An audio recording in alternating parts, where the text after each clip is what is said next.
À la maison de la falaise, Ridge et Taylor sont outrés que Sheila essaie de blâmer Steffi pour la mort de Finn. Tu viens juste de l'admettre. Sheila ne le blesserait jamais intentionnellement. Elle a peut-être appuyé sur la gâchette cette nuit fatidique, mais il serait toujours en vie sans les actions de Steffi. Elle devrait descendre de son grand cheval. Chez Brooke, elle et Hope sont très amusés par Deacon croyant que Sheila pourrait être acceptée dans la famille de Taylor. Deacon insiste sur le fait qu'aujourd'hui pourrait être le début d'un tout nouveau chapitre pour Sheila. Hope donne l'impression qu'il y a plus dans l'histoire comme s'il retenait quelque chose. Deacon peut comprendre pourquoi ils sont sceptiques, mais explique que Taylor et Sheila ont formé un lien. Brooke rit. C'est ridicule. Deacon insiste sur le fait qu'ils ont partagé une expérience qui a changé leur vie. Hope ricane comme quoi? Deacon les étourdit en répondant. Comme Sheila a sauvé la vie de Taylor, Hope et Brooke restent bouche bée. À la maison de la falaise, Taylor s'en prend à Sheila pour avoir blâmé Steffi pour le chaos qu'elle a causé. Sheila lui rappelle qu'elle lui a sauvé la vie et qu'elle lui en était reconnaissant. Taylor est furieuse que tout le temps qu'elle ait su, elle savait que sa fille était dans le coma parce qu'elle lui avait tiré dessus. Tu n'as pas changé. Tu es toujours la même salope sans cœur que tu as toujours été. Chez Brooke, Deacon a rempli Brooke et Hope hors écran. Hope s'émerveille des événements sur le toit. Brooke pense que cela a dû être terrifiant pour Taylor, pendre du côté d'un toit avec sa vie entre les mains de Sheila. Il est beaucoup plus probable qu'elle prenne une vie que d'en sauver une. À la maison de la falaise, Ridge chevauche Sheila pour avoir tiré sur son fils de sang-froid. Elle ne voulait pas. Il ne peut pas croire qu'elle essaie de justifier cela en disant qu'elle avait l'intention de tirer sur quelqu'un d'autre. Steffi la traite de psychopathe. Sheila se plaint que Finn vient d'arriver dans la rue et elle n'a pas eu le temps de réfléchir. Ridge soutient qu'elle a eu le temps de penser à faire passer cela pour un vol. Sheila se plaint qu'ils essaient de donner l'impression qu'elle l'a planifié. Je ne l'ai pas fait. J'ai juste réagi. Ridge se moque du fait qu'elle a laissé sa fille mourir. Taylor intervient à propos de son arrivée à l'hôpital avec son faux chagrin. Sheila proteste, elle se sentait mal. Taylor rugit qu'elle se sentait mal parce qu'elle venait d'assassiner son propre fils. Alors qu'elle raconte à Sheila qu'elle joue le rôle de la mère endeuillée qui ne voulait qu'une place dans la vie de son petit-fils.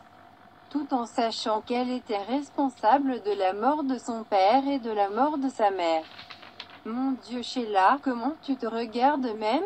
Ridgeson, tu es malade. Sheila change de vitesse pour vouloir que Brooke perde Ridge au profit de Taylor. Steffi demande ce que Brooke a à voir avec ça. Sheila dit à Taylor qu'elle essayait de réparer un tort, elle n'a aucune idée à quel point elle est déjà partie pour elle. Steffi ricane, personne ne sait de quoi tu parles. Sheila répond, vous le faites. Vas-y, parlez est l'heure de la Saint-Sylvestre. Ridge exige qu'elle explique où elle veut en venir. Chez Brooke, elle et Hope veulent connaître la relation de Deacon avec Sheila. Deacon taquine qu'elle est peut-être jalouse. Deacon explique que Sheila a perdu son fils de façon terrible. Pour une fois, elle a quelque chose en commun avec la famille. Quel meilleur hommage à Finn que de l'accepter dans la famille qu'il a laissée derrière lui. Brooke, en tant que mère, se sent mal pour Sheila. Deacon l'exhorte à tendre la main, mais Brooke dit qu'elle ne peut pas, et Ridge ne lui permettrait jamais d'entrer dans leur vie. À la maison de la falaise, Sheila dit à Steffi qu'elle ne lui a pas donné d'autre choix que de lui tirer dessus. Ridge et Taylor fument. Sheila tient sa tête et dit à Taylor qu'elle essayait de l'aider.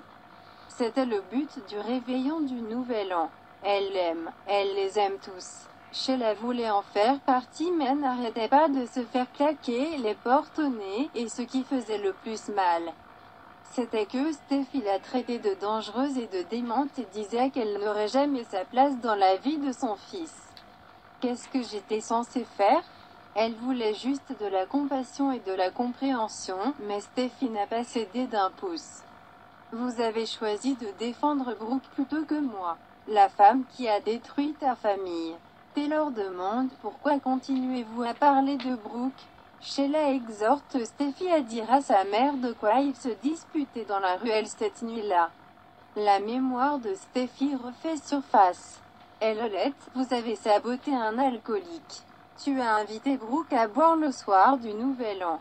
Les yeux de Sheila rencontrent ceux de Rich. Chez Brooke, Deacon convient que les Foresters ont toutes les raisons de mépriser Sheila. Brooke répète que Rich ne la laissera pas se faufiler dans la famille en utilisant AI. Deacon est jaloux que Brooke continue de défendre Rich même s'il reste avec Taylor. Brooke déclare qu'il reste chez Steffi parce qu'elle l'a trahi. Avec vous, après tout ce temps, elle ne sait toujours pas ce qu'il a fait boire. À la maison de la falaise, Sheila admet qu'elle a changé les étiquettes des bouteilles de champagne et a installé Brooke à boire. Je l'ai fait pour ta famille, dit-elle à Steffi, qui la déclare vraiment délirant. Sheila se moque de Brooke en la jugeant comme si elle n'avait jamais rien fait de mal. Ridge dit, vous avez fait boire ma femme. Tout ce qui s'est passé depuis, c'est à cause de toi. Sheila l'a fait boire, mais tout ce qui s'est passé avec Deacon était tout Brooke. Elle explique à nouveau qu'elle essayait d'aider, s'il ne la croit pas. Ils peuvent demander à Thomas. Il vit qu'elle réunissait à nouveau ses parents. Steffi déclare, elle a raison. J'ai entendu Thomas au téléphone avec Sheila. Il savait ce qu'elle avait fait à Brooke. Ridge s'occupera de Thomas plus tard. Il demande à Sheila quel genre de personne elle est, jouant avec la vie des gens. Il pleure en se rappelant que Brooke a décidé qu'elle était une personne horrible. Elle n'est pas, c'est toi, tu ne mérites pas de vivre. Il va la faire enfermer et promet qu'à chaque occasion qu'il aura, il la fera souffrir. Steffi détaille les transgressions et les intonations de Sheila, il y a une place spéciale en enfer pour toi.